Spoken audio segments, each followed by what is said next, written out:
BSc Food and Nutrition లో university first rank, second rank, third rank. Sun International, Visakhapatnam, Hyderabad. Namaste, Telugu news కి స్వాగతం. నేను గోపికృష్ణ. మనతో అడుసుమిల్లి శ్రీనివాస్ గారు. గత 5 ఏళ్లుగా జగన్మోహన్ రెడ్డి ప్రభుత్వం కొనసాగిస్తున్న దమనకాండ మీద అలుపెరగని పోరాటం చేసి, అప్పుడు ఎవరైతే దమనకాండను కొనసాగించారో కొత్త ప్రభుత్వం వచ్చిన తర్వాత వారిని వెంటనే అరెస్టు చేయాలి అని అంటూ ఈ 3 నెలల పాటు కూడా వారి పోరాటం కొనసాగింది. దాదాపుగా వారి పోరాటం ఫలిస్తున్నట్టే కనబడుతోంది. నిన్న హైకోర్టు ఎవరైతే తెలుగుదేశం పార్టీ కేంద్ర కార్యాలయం మీద దాడికి పాల్పడ్డారో, దాని వెనక సూత్రధారులు ఎవరైతే ఉన్నారో వారికి బెయిల్ నిరాకరించింది. సుప్రీంకోర్టుకు వెళ్ళడానికి కూడా కొంత మాకు ప్రొటెక్షన్ కావాలి, ఆలోపు అరెస్ట్ చేయకుండా మమ్మల్ని కాపాడాలి అని అంటూ కోర్టును అభ్యర్థించిన కోర్టు దానికి అంగీకరించలేదు. దీంతో అరెస్టు చేయడానికి మార్గం సుగమమయ్యింది. ఈ ప్రహసనానికి అంతటి కోసం పోరాడుతున్నటువంటి అడుసుమిల్లి శ్రీనివాస్ గారు, ప్రముఖ రాజకీయ సామాజిక విశ్లేషకులు మనతో ఉన్నారు. నమస్కారం అడుసుమిల్లి గారు. నమస్కారం అండి. మీ కోరిక నెరవేరిందని అనుకోవాలా? ఇది యాక్చువల్గా మీరు అంటున్నారు, కానీ నా గొంతులోంచి వచ్చి ప్రతి మాట కూడా లక్షలాది మంది ప్రజలు మనోభావాల కింద నేను భావిస్తానండి. ఎందుకంటే చాలా మంది, అంటే లక్షల మంది నాకు ఫోన్ చేయకపోయినా ప్రతిరోజు ఎంతో కొంతమంది 5 సంవత్సరాలు 4 సంవత్సరాల నుంచి ఫోన్ చేస్తూనే ఉన్నారు. ఇప్పుడు నాతో మాట్లాడుతూ ఉంటారు క్షేత్రస్థాయి నుంచి. కారణం ఏంటంటే, మనం సోషల్ మీడియాలో కానీ, ప్రధాన మీడియాలో కానీ, సామాజిక మాధ్యమాలు ఇటీవల కాలంలో విస్తృతంగా ప్రాధాన్యతను సంతరించుకుని ప్రజల్లో చొచ్చుకుపోయిన యూట్యూబ్ ఛానల్స్లో మనం మాట్లాడడం వల్ల మన గొంతు ద్వారా వాళ్ళ అభిప్రాయాలు చెప్పమని అనేక మంది అనేక రకాలుగా ఫోన్లు చేస్తూ ఉన్నారు. వాళ్ళ అభిప్రాయాన్ని మనం ఎప్పటికప్పుడు వ్యక్తం చేస్తూ ఉన్నామండి. ఇది వాళ్ళ అభిప్రాయాన్ని వ్యక్తం చేస్తా కంక్లూజన్గా మనం చెప్పదలుచుకుని చెప్తా వచ్చామండి నాడు.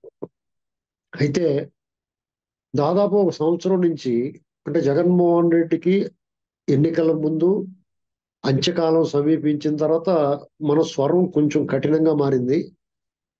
నా సహజ స్వభావానికి విరుద్ధంగా కొంచెం కఠిన పదజాలం వాడటం జరిగింది. చాలామంది మనం ఎవరిని దూషించకుండా సౌమ్యంగానే చెప్పాలనుకున్న సూటిగా చెప్తా మాట్లాడుతున్నారనేటువంటి కితాబు కూడా లభించింది నాకు గతంలో. అయితే ఇటీవల కాలంలో నేను మాత్రం కొంత సమయం కోల్పోవడం జరిగింది. కారణం ఏంటంటే, ఎన్నికల ముందు కానీ ఎన్నికల ఫలితాల అనంతరం కానీ కొన్ని జరుగుతున్న పరిణామాలు చూసిన తర్వాత ప్రజల నుంచి వచ్చిన, నా స్నేహితుల నుంచి వచ్చిన, నా సన్నిహితులు, నా ఫాలోవర్స్, నా సోషల్ మీడియా అకౌంట్స్ ఫాలోవర్స్ నుంచి వచ్చిన వాళ్ళ ఫీడ్బ్యాక్ అనేటువంటిది నాలో కూడా ప్రతిఫలించిందండి. కాబట్టి కొన్నిసార్లు నేను వ్యక్తిగత దోషాలకు వెళ్ళను నేను సాధారణంగా. అటువంటిది మనం వ్యక్తిగతంగా కసి, క్రోధం కూడా కనిపించింది నా మాటల్లో, నా డిబేట్లలో. నేను అందుకే అన్నాను, ఈ 3 నెలలు కూడా పోరాటం చేశారు మీరు అని. అవును, అందుకనే నాకు రిగ్రెట్స్ ఏమి లేవండి. జగన్మోహన్ రెడ్డి అన్న గ్యాంగ్ని మనం కఠిన పదజాలు నేను ఎందుకు ఇటీవల కాలంలో మరింత తీవ్రంగా మాట్లాడుతాను. కారణం ఏంటంటే, కూటమి ప్రభుత్వం కొలువు తీరిన తర్వాత ప్రజలు కానీ, ఆయా పార్టీల కార్యకర్తల అభిమానులు, ఈవెన్ శాసనసభ్యులు కూడా కొంత అసహనం, అసంతృప్తి, కొద్ది గొప్ప ఆగ్రహం కూడా ఉంది. అది వాళ్ళు కూడా ఏం దాచుకుంటలేదు, ఎక్కడికెక్కడ ప్రధాన మాధ్యమాల్లోనే చెప్పేస్తున్నాం. అయితే మనం కూడా అప్పాబావ నాటకం ఆడితే బాగోదు అన్నట్టుగా నేను అప్పగాల్చినట్టు ఉండకూడదు అని కొంత కనీసం వాళ్ళని తృప్తిపరచడానికి కోసమైనా సరే ఉన్నట్టుగా ప్రజల ఆగ్రహాన్ని బయట వెళ్ళగక్కుతూ వచ్చాను నేను. ఇక ఈ కూటమి ప్రభుత్వం పనితీరు గురించి మనం అంచనా వేయలేండి, ఊహాతీతం ఖచ్చితంగా. ఎందుకంటే మనం తక్కువగా అంచనా వేసాం, ఒక రకంగా వాళ్ళ మీద బ్లేమ్ చేసాం, వాళ్ళని నింద చేసాం, మీరు సరిగ్గా పట్టించుకోవట్లేదు, సరిగ్గా ఎవరిని హ్యాండిల్ చేయట్లేదండి. దానికి కారణం కొద్దిగా లోతుగా ఆలోచిస్తే ఏం జరిగిందంటే, ఏం అవగతం అవుతుందంటే, ఎన్నికల ఫలితాలు వెలువడిన దాని నుంచి అబ్జర్వ్ చేయండి. ఎన్నికల ఫలితాలు వెలువడిన వెంటనే వైసీపీకి సంబంధించిన వాళ్ళ సోషల్ మీడియా అకౌంట్లన్నీ కూడా మోగపోయినాయి. వాళ్ళందరూ కూడా తలవైపు సర్దుకున్నారు. నాయకులు కూడా కొంచెం భయాందోళనకు గురయ్యారు. కారణం ఏంటంటే పవన్ కళ్యాణ్ గారు చాలా ఫోర్స్గా ఉంటాడు, చాలా కసిగా ఉన్నారు. లోకేష్ గారు రెడ్ బుక్, చంద్రబాబు నాయుడు గారు కూడా మెజరబుల్ ట్రీట్మెంట్ ఇస్తా అన్నాడు. పార్టీ నాయకులు కార్యకర్తలు రగిలిపోతా ఉన్నారు. దొరికినట్టు కుమ్మేస్తారేమో అని భయపడిపోయాడు. కొద్దిగా 2-3 రోజులు జరిగినాయి. తర్వాత మళ్ళా చంద్రబాబు నాయుడు గారు ఎక్కడికక్కడ పగ్గాలేసి అదుపు చేసాడు. వాళ్ళ పార్టీ నాయకులకి, కేడర్కి, అందరికీ కూడా ఆయన గట్టిగా హెచ్చరించాడు. ఆపాడు ఒక రకంగా. వాళ్ళు చేయట్లేదు ప్రభుత్వం పరంగా, వీళ్ళు తప్పు చేసిన వాళ్ళని, వీళ్ళు కూడా తెలుగుదేశం అభిమానులు కానీ కూటమికి సంబంధించిన వాళ్ళు దుర్మార్గంగా వ్యవహరించరు. ఎవరినైనా సరే కొట్టేసి ఉత్తుపులను కొట్టి చంపేయమని చెప్పరు.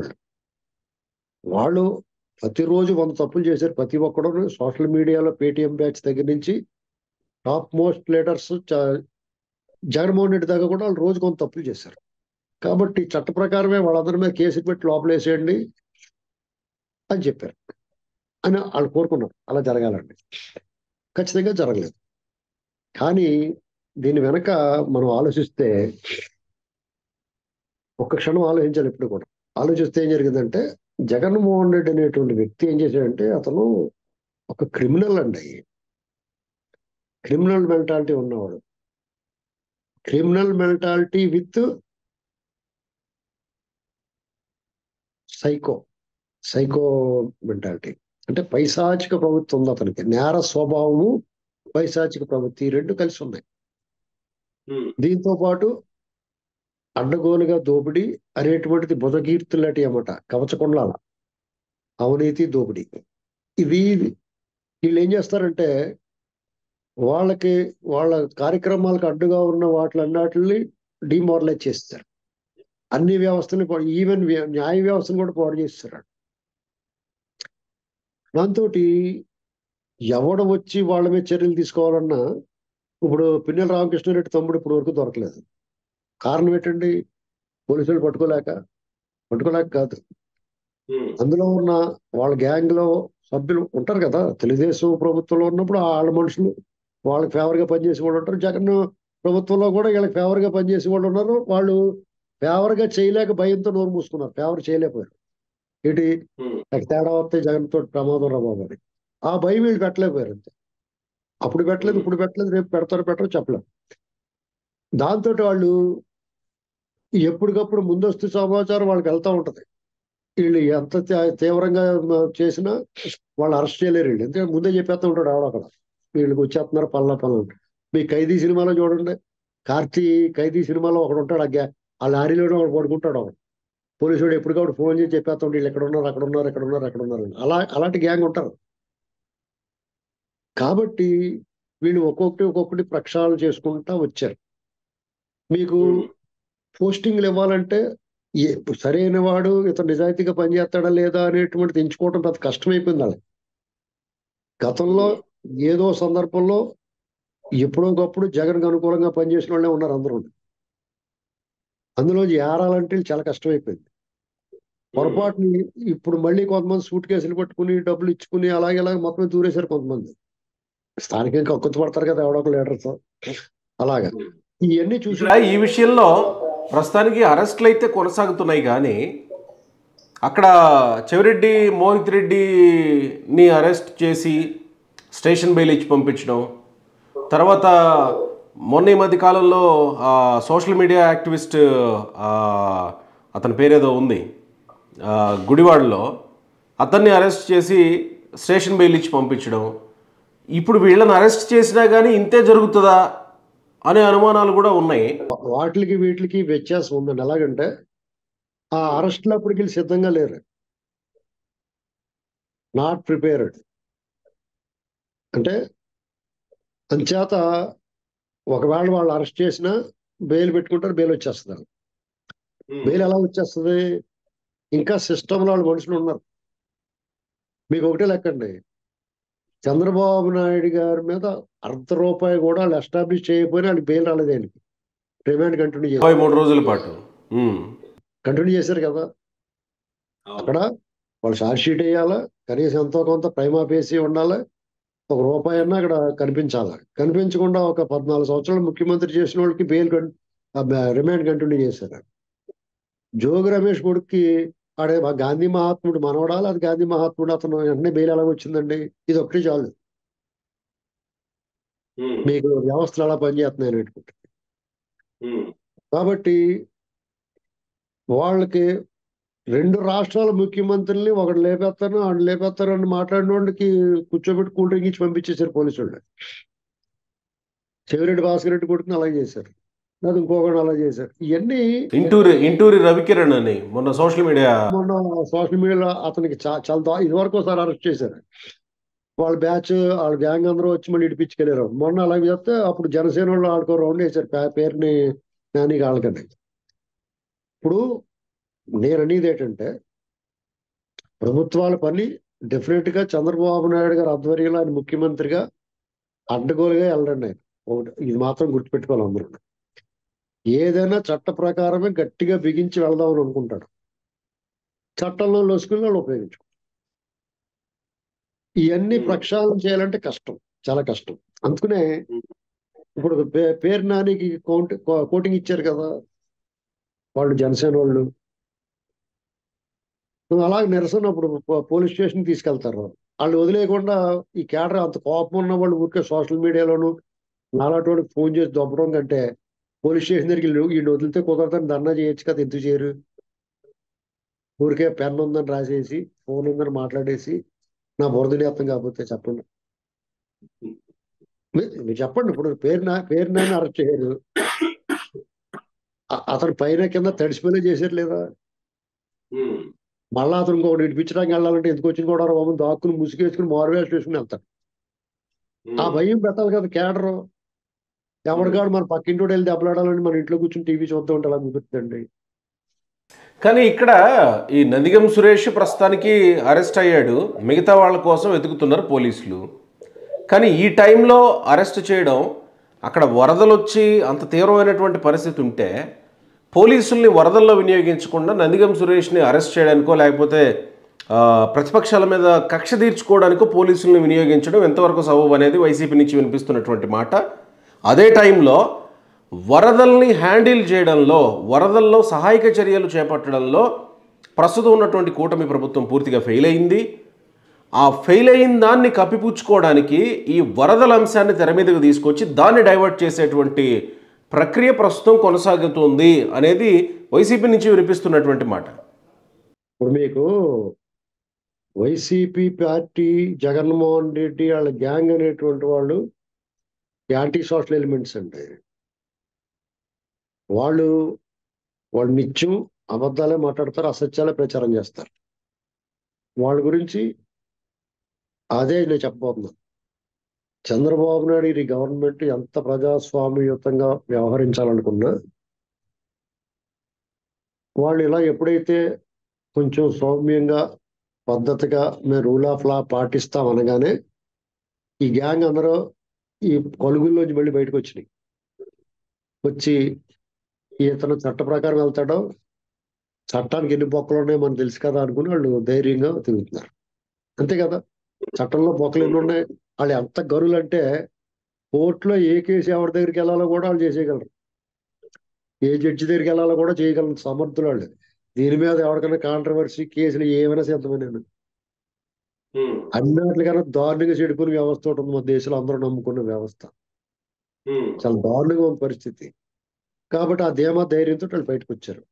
బయటకు వచ్చిన తర్వాత సరే, ఇక్కడ తప్పిళ్ళు ఏం చేశారు? అవసరమైతే ఇప్పుడు కుక్క ఊరికే మొరుగుతుంది అనుకోండి రోడ్డు మీద, మనం ఏం చేస్తాం? ముందు చీ అంటాం, వినకపోతే ఒక కర్ర ఇచ్చుకుని బెదిరిస్తాం, వినకపోతే పిడేలు మీద రాయిచ్చి కొడతాం. ఆ పనీలు చేయకుండా మురుక్కొని చెవిలో దూదెట్టేసుకున్నారు. దానివల్ల వాళ్ళు ఆ మురుగుడు ఎక్కువైపోయింది, నిజమే కావాల్సి ఉంటారు కదా జనం. ఇప్పుడు వాళ్ళు వరదలు ఎవరికైనా చెప్పొస్తాయండి? అది ఎవడన్నా ఇవాళ వరదలు రాలే రేపొద్దు అని చెప్తారు ఎవడన్నా. ముప్పేట దాడి జరిగింది, భారీ వర్షాలు, తక్కువ సమయంలో ఎక్కువ వర్షం, బుడమేరు పైనుంచి వచ్చి నీరు, అప్పటికే జలాశయాలన్నీ నిండుగా తొణికిసలాడుతూ ఉన్నాయి. ముప్పేట దాడి జరిగింది, బుడమేరులోంచి నీరు కొల్లేరుకు పోవాలి. వాళ్ళు బుద్ధి జ్ఞానం లేకుండా బుర్ర ఉపయోగించకుండా, అవగాహన లేకుండా చంద్రబాబు నాయుడు గారి ఇంటికి బుడమేరుకైన సంబంధం ఉందా? ఇలాంటి పనికిమాల మాటలన్నీ మాట్లాడాడు వచ్చి. అందరూ కూడా ఇప్పుడు చంద్రబాబు నాయుడు గారి శ్రమని, ఆయన కష్టాన్ని ఎవరన్నా తప్పు పట్టగలరండి? ఈ దేశంలో ఉన్నటువంటి నాయకులు లేడు డిజాస్టర్ మేనేజ్మెంట్ లో. ఇవాళ ఇల్లు కూడా కడిగిచ్చేస్తున్నాడు శుభ్రంగానే. మళ్ళీ దానికి కూడా రకరకాల ఒక కులం పేరేడికి అడుగుతున్నాడు. బుద్ధి ఉందాడికి ఎవరికైనా ఆడు పట్టుకొచ్చి లోపల అది అడుగుతున్నారు జనం. అలాంటి పోస్టులు పెట్టి రారా మాట్లాడదాం, నీకేం లేదు, భోజనం పెట్టి పంపిస్తాం, కూల్ డ్రింక్ ఇచ్చి పంపిస్తాం, తీసుకెళ్ళి శుభ్రంగా బస్సు ఉంటుంది కదా, బస్సు వర్ర రవీందర్ రెడ్డి అంట పేరు. ఆ బస్సుకి సెంటరింగ్ రాడ్ ఉంటుందంట. ఆ సెంటరింగ్ రాడ్ ఇరిగిపోతే తన ఇష్టమైనట్టు పోతా అటు ఇటుని. అలాగే కుమ్మేస్తాడు, ఎటు నడుతున్నాడో తెలియకుండా నడుస్తూ బయట రావాలి. ఆ దృశ్యం చూస్తేనే ఆగ్రహం చల్లారుతుంది వీళ్ళందరికీ. ఇది గుర్తుపెట్టుకోవాలి. ఎందుకంటే ఎప్పుడు కూడా మాట్లాడుకొని అంటే అదే నిజం అనుకుంటారు, ప్రచారం అవుద్ది. ఇప్పుడు వాళ్ళు ఏం చేస్తారో, ఎవడో కూడా పనికిమాలిన మాట మాట్లాడతాడు.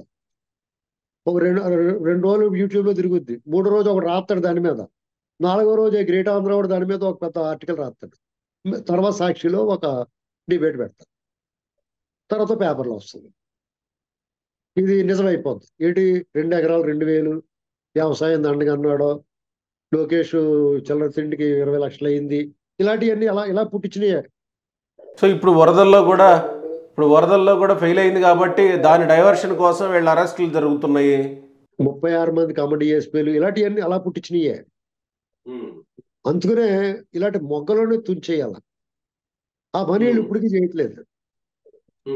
అంటే ఒక పార్టీ జాతీయ కార్యాలయం మీద దాడి జరగడం అంటే దేశంలో ఈ ప్రజాస్వామిక వ్యవస్థలో ఎప్పుడూ ఎక్కడ జరగనటువంటిది. ఆ స్థాయిలో దాడి జరిగిన తర్వాత దానిలో తీసుకెళ్లి అరెస్టులు కొనసాగుతుంటే వరదలకి ముడిపెట్టడాన్ని ఎట్లా చూడాలి? అసలు మీకు వరదలు ఇప్పుడే ఇదేందా దాన్ని వెళ్తుందండి. టీడీపీ వాళ్ళకి డైవర్ట్ చేయాల్సిన అవసరం లేదు వాళ్ళకి. ఎందుకంటే వాళ్ళు పనిచేసే వాళ్ళు ఎలా ఇంట్లో తొంగునే వాళ్ళు కాదు వాళ్ళు. నిన్న జనమే బస్సు వచ్చినాడుగా వెళ్ళాడు, నువ్వు వేయడానికి 5 రోజుల తర్వాత నీకు ఏం పని ఇక్కడ అని అడిగారు జనం. అక్కడ నందిగాంలో కూడా మొండితో జగన్మోహన్ రావు నీకు ఎంతగా పని ఏంటి నువ్వు అని చెప్పి తిరగబడి వాళ్ళు రావడం వీల్లేదన్నారు. జనం ఇదివరకు అట్లా ఊరుకోరండి, వీళ్ళు ఇంకా లేట్ చేస్తే ఈ గవర్నమెంట్ జనమే కొట్టేస్తారు వాళ్ళని. అప్పుడు అలా కొట్టించడానికి చూస్తున్నారేమో అని కూడా డౌట్ ఉంది నాకు. వాళ్ళు పట్టించుకోకపోతే జనానికి సిరాకు వచ్చి కొడతారేమో అని వెయిట్ చేస్తున్నారేమో అని కూడా ఉంది నాకు అనుమానం. అప్పుడు చర్యలు తీసుకుందామని. అయితే ఈ అరెస్ట్ విషయంలో మాత్రం వీళ్ళకి బెయిల్ రాదండి. బెయిల్ వచ్చింది ఏమంటే ముందస్తు బెయిలే వచ్చును. ఆ కేసులో మెరిట్స్ ఉంటే వాళ్ళకి, వాళ్ళ వైపున కేసు అనుకూలంగా ఉంటే ఖచ్చితంగా ముందస్తు బెయిలే వచ్చిన వాళ్ళకి. వీళ్ళెవరికి బెయిల్ రాదండి. 4 బెయిలబుల్ సెక్షన్స్. నందిగం సురేష్ నవ్వుకుంటూ వెళ్ళాడు కదా పోలీస్ స్టేషన్ లోపలికి. అవునండి, నవ్వుకుంటే వెళ్ళకపోతే అది మేకపోతే గాంభీర్యం నటిస్తారండి. నవ్వు రాపోయినా నవ్వు వచ్చినట్టు లాఫింగ్ గ్యాస్ పీల్చని నవ్వుతారు. వాళ్ళు ఏంటంటే వాళ్ళ ధైర్యం ఏంటంటే రాడ్ బెండింగ్ ఉండదన్న నమ్మకం వాళ్ళకి. రాడ్ బెండింగ్ అంటే తెలుసు కదా, పోలీసు వాళ్ళకి ట్రీట్మెంట్ అది ఉండదు నిజంగానే. ఎందుకంటే ఆ మొన్నటి వరకు ఈ పోలీసు వాళ్ళు గట్టిగానే తినిపించాడు. అక్కడ ఎవరిని వేయాలంటే ఇతను నోటుకు వచ్చినట్టు మాట్లాడిన వాళ్ళని కొంచెం పోలీసు వాళ్ళు కూడా దొబ్బుదేలు ఉంటుంది వాళ్ళ మీద. అటువంటి వాళ్ళని వేస్తే రాంగ్ హ్యాండ్లింగ్ చేస్తారు. కనీసం కొట్టినా కొట్టకపోయినా కూర్చో ఇలాంటి మాటలు అంటారు. వాళ్ళు నీరు గారిపోతారు ఆ మాటలు అంటే. కదా కూర్చోమని అనకపోవటం, లాకప్ చేయటం, వాళ్ళందరి బట్టలు ఇప్పించి ఒకసారి ఫోటోలు తీసి వదిలేస్తే చాలు, వాళ్ళు కొట్టకలేదు. ఇలాంటి పని చేయరు వాళ్ళు. ఇప్పుడు టీడీపీ గవర్నమెంట్ అసలు చేయరు. అంటే అచ్చెన్నాయుడికి పైల్స్ ఆపరేషన్ చేయించుకొని ఉన్నప్పుడు శ్రీకాకుళం నుంచి విజయవాడకి తీసుకొచ్చిన పరిస్థితుల్లో దాదాపు 14 గంటల జర్నీ. ఆయన ఫీల్ అయిన తీరు, ఆయన ఆ బాధ, అంటే ఆయన ఆపరేషన్ చేయించుకున్నటువంటి బాధ, ఇది అంతా చూశారు. దాన్ని వీడియోలు తీసి తిప్పారు. దేవినేని ఉమ మీద కేసు నంద్యాలలో బుక్ చేసి ఈయన్ని విజయవాడ నుంచి నంద్యాలకు రప్పించారు అప్పుడేదో టైంలో. తర్వాత ఇంకొంతమంది మీద అర్ధరాత్రి వెళ్ళి గోడలు దూకి అరెస్ట్ చేసిన సందర్భాలు అవన్నీ ఏం జరగలేదు కదా ఇప్పుడు. అందుకే నవ్వుకుంటూ పోయాడేమో హైదరాబాద్ నుంచి విజయవాడకి తీసుకొస్తే. ఇప్పుడు వాళ్ళు ఎవరన్నా లొంగిపోయినా వాళ్ళకి ఏమో ఇల్ ట్రీట్మెంట్ ఏమి ఉండదండి. యాక్చువల్ కోర్టుకి వేస్తారో, కోర్టు రిమాండ్ వేస్తుందో, వాళ్ళు అందరూ ఉంటారు, బెయిల్ రాకుండా చూసుకుంటారు. వాళ్ళు బెయిల్ కోసం ట్రై చేస్తారు అంతే. ఇక్కడ ఏంటంటే మ్యాటరు, ఇప్పుడు అచ్చెన్నాయుడు గారిని అంత దూరం తిప్పి ఆపరేషన్ చేసుకున్న ఆయన్ని కరోనా అంటే చంపేద్దామని చూశారు. పొల్లు రవీంద్ర గారిని ఉత్తుపున్నాను బొమ్మాయిని, ధూళిపాళ నరేంద్ర గారిని, పట్టాభి గారిని, ఆఖరి ఏకంగా చంద్రబాబు నాయుడు గారిని. వీళ్ళకి ఎవరికి లేని నొప్పి మీకు నాకు ఎందుకంటే కందకలేని దొరత కత్తిపెట్టుకు ఎందుకని అంటాను నేను. ఆ జ్ఞానోదయం అయింది నాకు. ఇప్పుడు వాళ్ళకి నొప్పి లేదు, వాళ్ళ కోపనరం తెగిపోయింది. అలా కాదు, చట్ట ప్రకారం వెళ్ళాలి, చట్ట ప్రకారమే చేయాలనుకుంటుందేమో ప్రస్తుత గవర్నమెంట్. చట్ట ప్రకారం కూడా వెళ్ళట్లేదు వీళ్ళు సరిగ్గానే. ఇది ఈ పార్టీ ఆఫీస్ మీద కేసు నాళ్ళు లేట్ చేయకూడదు అరెస్టులకి. అది ఎప్పటికే బెటర్ లేట్ దాన్ని ఎవరు వాళ్ళ అంతా సరి చేసుకుని, ఇప్పుడు ఏమవుతుందంటే అన్ని మాటలు మనమే మాట్లాడాల్సి వస్తుంది. అన్ని సరి చేసుకుని వెళ్తున్నారు లేని సమర్థించడం కూడా కరెక్ట్ కాదేమో అనిపిస్తున్నాం ఒకసారి. ఇప్పుడు దువ్వాడ శ్రీనివాసు అచ్చెన్నాయుడు గారిని, పవన్ కళ్యాణ్ గారిని, లోకేష్ గారిని నోటుకొచ్చినట్టు మాట్లాడేట. అసలు ఏం మాట్లాడి ఒళ్ళు తెలియకుండా రోడ్డు మీద ఒక పోలీసు వాళ్ళు పక్కన పెట్టుకుని రోడ్డు మీద కర్రలో రోడ్లు వేసుకుని తిరిగాడు, కత్తులు కటార్లు వేసుకుని. ఆ దృశ్యం చూపించి దీనికి సమానం చెప్పని ఇప్పుడు అరెస్ట్ చేసేయచ్చు. ఎందుకు చేయట్లేదు? సిదిరి అప్పలరాజు ఆ అమ్మాయి గౌతు శిరీష గారిని, ఇప్పుడు ఎమ్మెల్యే, ఆ ప్రతిపక్షంలో ఉన్నప్పుడు పాపం అసలు ఆడ కూతురని కూడా చూడకుండా ఒక స్వాతంత్ర సమరయోధుడు గౌతు లచ్చన్న గారు మనవరాలండి. అత్యంత సౌమ్యుడు, పెద్ద మనిషి, శ్యామ సుందర శివాజీ గారు అమ్మాయి. అసలు వాళ్ళకి మద్యం ఏమైనా ఉందా? చాలా దారుణంగా వ్యవహరించారు కదా. అనిత గారిని మంగళపూడి అనిత గారిని ఇప్పుడు హోమ్ మినిస్టర్ అయ్యారు అనుకోండి, ఆవిడ ఎంత జుగుప్సాకరంగా మాట్లాడారు ఏకంగా చంద్రబాబు నాయుడు గారి కుటుంబం గురించి. వాళ్ళందరికీ సంస్కరించాలి. సంస్కరించినప్పుడు ఏం చేయాలంటే ఆ క్రమంలో తీసుకొచ్చి కూర్చోబెట్టి శుభ్రంగా తోమి, ఇక ముందు ఇదే పందా కొనసాగితే కొన్ని అవయవాలు, కొన్ని శరీర భాగాలు అంతర్ధానం అవుతాయని చెప్పాల. చంపేయక్కలేదు, లోపలేసి ఎక్కలేదు, అక్రమం కేసు పెట్టక పోవాలి శుభ్రంగా మురికి. రైట్. మరి ఇప్పుడు అరెస్ట్ చేసిన తీరు, ఒక నందిగం సురేష్ అరెస్ట్ అయ్యాడు, మిగతా వాళ్ళు కూడా అరెస్ట్ అవుతారా, చేస్తారండి, అరెస్ట్ అవుతారు. ఇప్పుడు అలా అరెస్ట్ అవ్వలేదు అనుకోండి, పోలీసు వాళ్ళు మనం ఊరుకుంటాం పెట్టి. వీళ్ళంతా జగన్ ప్రేమికులు, వీళ్ళు జగన్ గారి బ్యాచ్ అంటాం కదా, నేను చేత వాళ్ళు తప్పదు వాళ్ళకి.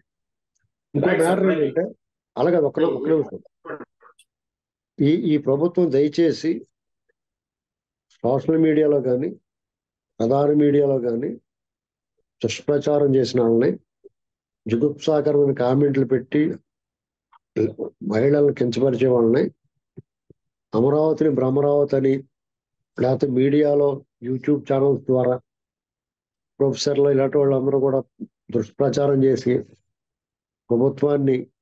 ప్రభుత్వానికి వ్యతిరేకంగా ప్రజలను భయాందోళన గురి చేసే వాళ్ళని తీసుకెళ్లి నలుగు పెట్టమని అడుగుతున్నారు. నలుగు అంటారు, నలుగు పెట్టడం, తోమటం చేస్తే చాలు. ఇప్పుడు మీకు ఒంటి నిండా మురుగు పెట్టి అయింది అనుకోండి, చిన్నప్పుడు ఏం చేసేవారు?